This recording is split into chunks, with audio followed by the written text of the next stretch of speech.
कभी कभी हम जाने अनजाने में कुछ ऐसी गलतियां कर जाते हैं जिनका पछतावा हमें फिर बाद में होता रहता है। जब हम गलतियां करते हैं तब हम इस बात का बिल्कुल भी पता नहीं रखते हैं। इस गलती से हमारे जीवन में आगे चलकर कोई प्रभाव भी पड़ सकता है। कभी कभी हमारी ज्यादा अच्छाई भी हमारे दुख का कारण बन जाती है। हमें पता ही नहीं चलता है कि हम स्वयं ही अपने लिए खाई खोद रहे हैं। एक समय की बात है। एक नगर में एक युवक रहता था। युवक का परिवार बहुत गरीब था। उसके परिवार में आए दिन किसी न किसी बात को लेकर झगड़े चलते रहते थे।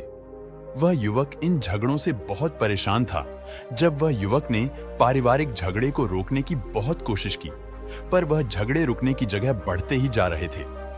तो युवक काम की तलाश में लोगों के पास जाता तो लोग पूछते हैं कि भाई, तुम कितना वेतन लोगे? तो उनसे कहना कि आप मुझे बस काम दे दीजिए। मेरे परिवार की आर्थिक स्थिति बहुत खराब है। आर्थिक स्थिति बहुत खराब है। मुझे काम की बहुत आवश्यकता है। आप बस मुझे काम पर रख लीजिए और आप जितना दोगे मैं उतना ही ले लूंगा। तो लोग उसकी मजबूरी का फायदा उठाकर उसे कम कीमत पर काम पर रख लेते, क्योंकि उसने लोगों को खुद ही मौका दे दिया। लोगों को पता था कि उसे काम की बहुत जरूरत है। वह कम पैसों में भी काम कर लेगा। और जब वह युवक अपने मित्रों के पास, अपने सगे संबंधियों के पास बैठता, तब भी वह अपनी गरीबी की बातें करता। वह अपने मित्र और सगे संबंधियों से कहता कि मैं क्या करूं? मेरा परिवार बहुत गरीब है। हमें 2 वक्त की दाल रोटी भी ठीक से नसीब नहीं होती और आए दिन परिवार में लड़ाई झगड़े होते रहते हैं। मुझे तो कुछ भी समझ में नहीं आता कि मैं करूं। क्या उसके मित्र और सगे संबंधी भी उस समय उसकी बात सुन लेते और उसके बाद में वह सभी उसका मजाक बनाते हैं और कहते, यह गरीब तो गरीब का गरीब ही रहेगा, इसका कुछ भी नहीं हो सकता। और इनके परिवार में भी प्यार नहीं है। जब देखो एक दूसरे से लड़ते झगड़ते रहते हैं और यह हमारे पास बिना बात का रोना रोता रहता है और खुद कुछ करता नहीं है। जबकि वह युवक तो उनको अपना समझकर अपनी समस्या बता रहा था ताकि लोग उसकी कोई मदद कर सके, लेकिन किसी ने उसकी मदद तो की नहीं। अब युवक जहां भी जाता सभी लोग उसका तिरस्कार करते, उसे गरीब कहकर पुकारते। कोई भी व्यक्ति उसे काम की पूरी कीमत नहीं देता। वह युवक दिन भर काम करता पर उसे कुछ ही पैसे मिलते थे। कोई भी उसकी मेहनत का पूरी कमाई नहीं देता था। अगर वह उनको कुछ कहता तो वो लोग उसे कह देते, एक काम करना है तो कर, नहीं तो जा। यहां से अब उस युवक को तो काम की जरूरत थी, इसीलिए वो काम तो करता ही था। धीरे धीरे समय के साथ उस युवक की हालत बहुत खराब हो गई थी। सभी लोग उस युवक का इस्तेमाल करने लग गए, क्योंकि सबको पता चल चुका था कि वह युवक बहुत गरीब है, उनका कुछ नहीं बिगाड़ सकता और उसे पैसों की जरूरत है। काम तो करेगा। सभी नगरवासियों उसका अपमान करते, उसे गरीब गरीब कहकर पुकारते। इन सब बातों से वह युवक बहुत परेशान हो गया। उसे समझ ही नहीं आ रहा था कि आखिर उसके साथ यह सब क्या हो रहा है।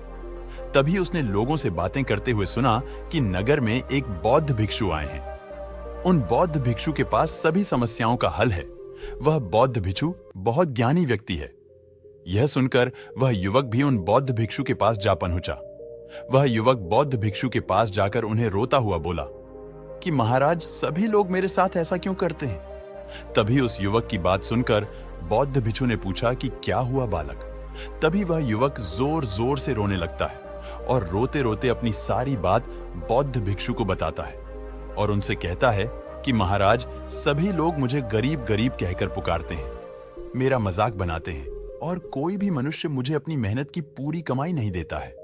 मैं उनके खेतों में पूरे दिन काम करता हूं और वह मुझे बहुत कम पैसे देते हैं। मेरे दोस्त और मेरे मित्र भी सारे मेरा मजाक बनाते हैं। वह बौद्ध भिक्षु उस युवक की सारी बातें बारडीहे ध्यान से सुनते हैं और उससे पूछते हैं कि सभी नगरवासियों को इस बात का कैसे पता चला कि तुम बहुत गरीब हो और लोग तुम्हें पूरे दिन काम करने के बाद भी इतना कम वेतन क्यों देते हैं? बौद्ध भिक्षु की बात सुनकर युवक बोला कि दरअसल महाराज, मैंने ही नगरवासियों से हमदर्दी पाने के लिए उनसे कहा था कि मैं बहुत गरीब हूं, मुझे आप काम पर रख लीजिए, जो आप दोगे मैं ले लूंगा। यह सुनकर वह बौद्ध भिक्षु बोले, इसमें लोगों की क्या गलती है? अगर नगरवासी तुम्हारा मजाक बनाते हैं, तुम्हें कम वेतन देते हैं, तो इसमें तुम्हारी गलती है। तुम ही ने उन लोगों को बढ़ावा दिया है। तुम्हें कुछ बातें सिर्फ अपने तक ही सीमित रखनी चाहिए थी, लेकिन तुमने तो वह बातें सबको बता दी। बौद्ध भिक्षु की बात सुनकर वह युवक उनके पैरों में गिर गया और उनसे बोलने लगा कि महाराज, मैं अब क्या करूं? आप मेरी इस परेशानी को दूर करो। युवक की बात सुनकर बौद्ध भिक्षु बोले, देखो, अब जो हो गया उसे तो वापस नहीं लाया जा सकता है, लेकिन आज मैं तुम्हें ऐसी 7 बातें बताऊंगा जो तुम्हें कभी भी किसी को नहीं बतानी है, सिर्फ अपने तक ही सीमित रखनी है। चाहे फिर वह तुम्हारा मित्र ही क्यों ना हो या फिर कोई सगा संबंधी ही क्यों ना हो, तुम्हें यह बातें किसी को नहीं बतानी है। बौद्ध भिक्षु की बात सुनकर वह युवक बड़ी प्रशंसा से बोला कि बताइए महाराज, वह कौन सी बातें हैं जिन्हें हमें किसी को नहीं बताना चाहिए? फिर बौद्ध भिक्षु ने युवक से कहा कि जो तुम्हें पहली बात किसी को नहीं बतानी चाहिए, अपने जीवन का लक्ष्य, तुम्हारे जीवन का सपना। हम क्या करते हैं? हम अपने सपने को सभी को बता देते हैं कि मैं यह करूंगा, मैं बड़ा होकर यह बनना चाहता हूं।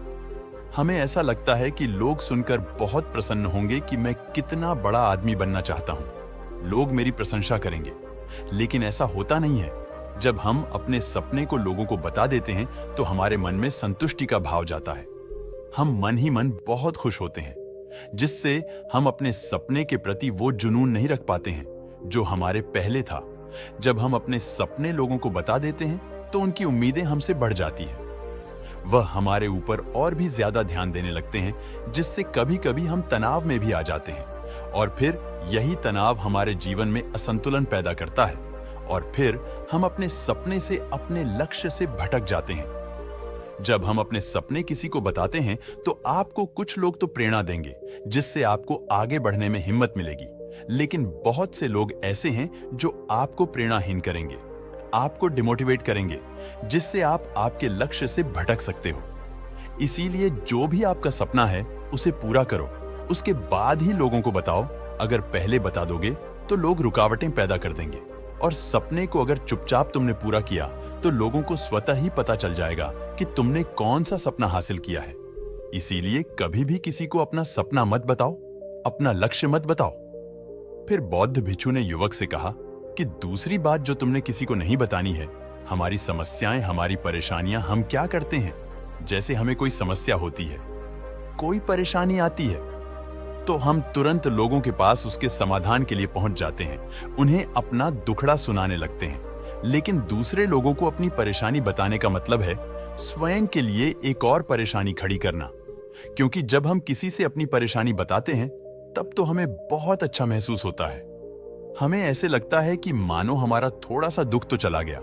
लेकिन सभी लोग हमारी परेशानियां कम नहीं करते, बल्कि उन्हें और बढ़ा देते हैं और हमारे सामने कई नई परेशानियां खड़ी कर देते हैं। हम जितने लोगों के साथ अपनी समस्याएं बताते हैं, उनमें से 70% लोग तो ऐसे होते हैं जिनको हमारी परेशानियों से कोई फर्क नहीं पड़ता, बल्कि वह तो हमारा मजाक बनाते हैं। और 20% लोगों को यह जानकर खुशी होती है और 10% ऐसे लोग ही होते हैं कि जिनको थोड़ा बहुत फर्क पड़ सकता है कि हम कितने परेशान हैं। लेकिन फर्क पड़ने का मतलब यह नहीं है कि वह तुम्हारा साथ दे ही देंगे। जब लोग हमारी परेशानियां, हमारी समस्याओं का मजाक बनाते हैं तो हमें बहुत बड़ा दुख होता है। इसीलिए हमें कभी भी अपनी परेशानियां किसी को नहीं बतानी चाहिए, स्वयं ही उनका हल खोजना चाहिए, क्योंकि हमें हमसे बेहतर कोई नहीं जानता और हम खुद ही बिना किसी की मदद से हर परेशानी से बाहर निकल सकते हैं। फिर बौद्ध भिक्षु युवक को तीसरी बात बताते हुए कहते हैं कि हमें कभी भी अपने परिवार की समस्याएं किसी को नहीं बतानी चाहिए। हम सभी के घर परिवार में कोई ना कोई समस्या जरूर होती है। जहां सब लोग एक साथ रहते हैं तो कहासुनी भी हो जाती है। हमारी परिवार के साथ हमारे संबंध अच्छे हो या बुरे हो, हमें किसी को भी नहीं बताना चाहिए। जब हम दूसरों को इसके बारे में बताते हैं तो लोग मजे लेकर तुम्हारी बातें सुनते हैं। उन्हें कोई फर्क नहीं पड़ता कि तुम किस परेशानी में हो, बल्कि वह लोग तो उन कमजोरियों का फायदा उठाने की कोशिश करेंगे। तुम्हें तुम्हारे परिवार की समस्याओं को आपस में ही अपने परिवार वालों से बात करके सुलझा लेनी चाहिए, तो तुम्हें दूसरे लोगों को बताने की जरूरत ही नहीं पड़ेगी। और जब हम अपने और अपने परिवार की समस्याएं लोगों को बताते हैं तो लोग हमें कमजोर समझने लगते हैं, हमारे बारे में सोचने लगते हैं कि यह तो कुछ नहीं कर पाएगा, यह अपने परिवार को नहीं संभाल सकता। इतनी छोटी छोटी बातों पर ही परेशान हो रहा है, तो यह आगे चलकर जीवन में बड़ी बड़ी समस्याओं का सामना कैसे करेगा? हम तो लोगों को अपने परिवार की समस्याएं यह सोचकर बताते हैं ताकि वह हमारी मदद कर सके, लेकिन यह दुनिया बहुत मतलबी है। इस दुनिया में कोई आपका खास नहीं है। लोग हमारी बातें मजे ले लेकर सुनते हैं और हमारे सामने तो झूठी हमदर्दी दिखाते हैं, और फिर हमारी पीठ पीछे जो बातें हम उन्हें बताते हैं उन्हें अच्छे से नमक मिर्च लगाकर चारों तरफ फैला देते हैं, जिससे उन लोगों का तो कुछ नहीं बिगड़ता, पर तुम्हारे परिवार की इज्जत मिट्टी में मिल जाती है। लोग तुम्हारे परिवार के बारे में तरह तरह की बातें बनाने लगते हैं, एक बात की 100 बात करने लगते हैं, जो बात हुई नहीं उस बात को भी नमक मिर्च लगाकर बता दे हैं। इस दुनिया में घाव पर मरहम लगाने वाले तो कम है और नमक छिड़कने वाले बहुत ज्यादा है। इसलिए कभी भी किसी को अपने परिवार की स्थितियों के बारे में नहीं बताना चाहिए। अपनी संपत्ति किसी को मत बताना। फिर बौद्ध भिक्षु ने उस युवक को चौथी बात बताते हुए कहा कि तुम लोगों के सामने इस बात को कभी मत बताना कि तुम किन चीजों के मालिक हो या फिर तुम्हारे पास क्या क्या है। तुम तो लोगों को ऐसे ही अपने बारे में बताते हो कि तुम्हारे पास इतने बंगले हैं, इतनी गाड़ी है, इतना धन है, ताकि लोगों को पता चल सके। लेकिन तुम यह सोचकर उन्हें नहीं बता रहे हो कि तुम उन्हें नीचे दिखाने की कोशिश कर रहे हो। लेकिन लोग तुम्हारी बातों का गलत मतलब निकाल सकते हैं। वह सोच सकते हैं कि तुम उन्हें नीचा दिखाने के लिए यह सब बातें कर रहे हो, और फिर वह तुमसे नफरत करने लगेंगे। उस समय तो वह कुछ नहीं बोलेंगे, लेकिन अंदर ही अंदर वह तुमसे नफरत करने लग जाएंगे और तुमसे दूर होने लग जाएंगे। तुम्हें गिराने की कोशिश करेंगे, और हो सकता है कि तुम्हारी बातें सुनकर तुम्हारे पास इतना धन है यह जानकर कुछ लोग तुम्हारे से झूठे रिश्ते बना ले, तुमसे अपना मतलब भी निकलवा सकते हैं। इस दुनिया में ऐसे बहुत से मतलबी लोग हैं जो लोगों से बस धन पाने की चाहत में रिश्ता जोड़ते हैं। इसीलिए तुम्हें अपना धन किसी को नहीं बताना चाहिए। समय के खेल का किसी को पता नहीं। आज अच्छा है तो जरूरी नहीं कल भी अच्छा हो। मान लो आज तुम्हारे पास खूब धन दौलत है, लेकिन अगर कभी आपके पास नहीं रहे और आप लोगों से मदद मांगोगे तो लोग आपकी मदद नहीं करेंगे, बल्कि आपको ताने मरेंगे। आपसे कहेंगे कि तुम्हारे पास तो इतना धन था, कहां गया? वह धन तुम सच बोलते थे या फिर झूठ मूठ का गुणगान करते रहते थे। और हमें अपनी धन दौलत की बात लोगों के सामने इसलिए भी नहीं बतानी चाहिए, और हमें अपनी धन दौलत की बात लोगों के सामने इसलिए भी नहीं बतानी चाहिए क्योंकि इस दुनिया में बहुत से ऐसे लोग हैं जिनके पास पीने के लिए स्वच्छ पानी भी नहीं है। वह गंदा पानी पीते हैं। उनके पास खाने के लिए 2 वक्त की रोटी भी नहीं है, जबकि तुम्हारे पास सब कुछ है। इसीलिए कभी भी खुद से गरीब लोगों के सामने कभी भी अपने धन का दिखावा ना करें। हो सके तो उनकी मदद कर दें। कभी भी अपनी सफलता का रहस्य किसी को मत बताना। फिर बौद्ध भिक्षु ने उस युवक को 5वीं बात बताते हुए कहा कि कभी भी अपनी सफलता का रहस्य किसी को मत बताना। हमने सफलता हासिल कैसे की है यह बताना कोई गलत नहीं है। अगर कोई मनुष्य उससे सीख कर आगे बढ़ता है तो यह बहुत अच्छी बात है। लेकिन अधिकतर लोग क्या करते हैं, हमारे बताए गए रास्ते पर हूबहू चलना शुरू कर देते हैं, और अगर वह हमारे बताए गए रास्ते पर चलकर असफल हो जाते हैं तो फिर वह हमें ही दोष देने लगते हैं, जबकि हमने तो उनके लिए अच्छा ही किया था। मगर वह हमें ही दोषी मानने लगते हैं और कहते हैं कि काश मैं इसकी बातों में नहीं आया होता, इसने तो मुझे गलत रास्ता बता दिया। जबकि सबके लिए सफलता का एक ही तरीका काम नहीं करता। जिस तरीके से तुम सफल हुए हो जरूरी नहीं कि वैसे ही उन्हें भी सफलता मिल जाए। इसीलिए कभी भी किसी को अपनी सफलता का रहस्य मत बताओ। अगर वह मनुष्य सच में ही तुमसे सफलता का मार्ग जाने की कोशिश करे और उस कार्य उसे बहुत लग्न हो और वह बहुत दृढ़ संकल्पी हो कि नहीं, मुझे तो यह कार्य करना ही है, तो तुम उसे जरूर बता सकते हो। लेकिन तुम आगे से कभी भी किसी को कुछ मत बताओ। नहीं तो अगर वह लोग असफल रहे तो वह तुम्हें ही दोषी मानने लगेंगे। उन लोगों को इस बात से कोई फर्क नहीं पड़ता कि तुम उनके लिए अच्छा कर रहे हो। वह असफल होने पर तुमसे घृणा करने लगेंगे, तुम्हें भला बुरा बोलने लगेंगे। इसीलिए कभी किसी को कुछ मत बताओ। अपने द्वारा की गई मदद का ढिढोरा मत पीटो।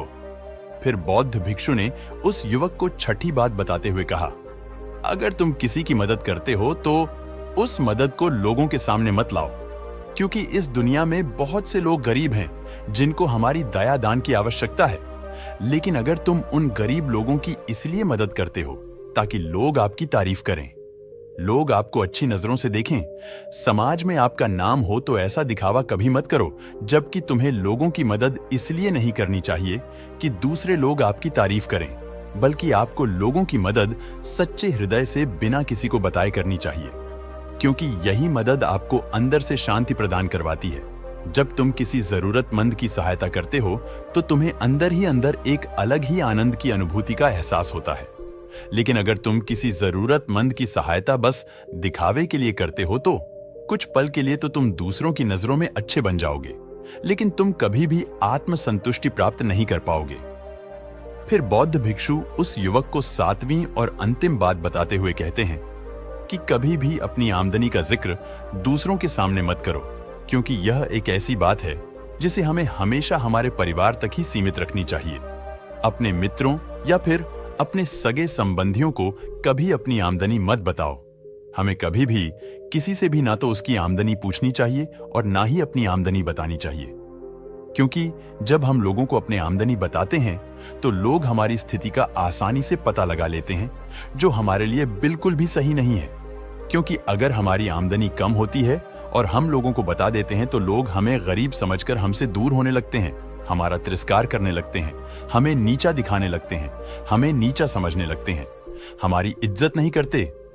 अगर हमारी आमदनी ज्यादा होती है और हम लोगों से उसके बारे में बता देते हैं तो लोग हमसे मतलब से रिश्ते रखना शुरू कर देते हैं। उन्हें हमसे नहीं, हमारे पैसों से मतलब होता है। लोग आपसे इसलिए रिश्ता नहीं जोड़ेंगे आप एक अच्छे इंसान हो, बल्कि वह तो आपसे इसलिए रिश्ता जोड़ेंगे क्योंकि आपके पास धन है। जो लोग आपको पसंद नहीं करते वह भी धन की वजह से आपसे रिश्ता रखेंगे और आपके साथ ऐसा बर्ताव करेंगे जैसे तुम उनके लिए बहुत खास हो। इसीलिए कभी भी किसी को अपनी आमदनी मत बताओ, बस इसे अपने और अपने परिवार तक ही सीमित रखें, क्योंकि आपका परिवार ही आपकी तरक्की को देखकर खुश होता है। बाकी तो यह दुनिया आपकी तरक्की को देखकर जलने वालों में से है। युवक बौद्ध भिक्षु की सारी बातें बड़ी अच्छी तरीके से समझ गया और उसी वक्त अपने मन ही मन में यह संकल्प ले लिया कि आज के बाद कभी भी किसी को अपने रहस्य नहीं बताएगा। इसके बाद उस युवक ने बौद्ध भिक्षु को प्रणाम किया और फिर वहां से चला गया।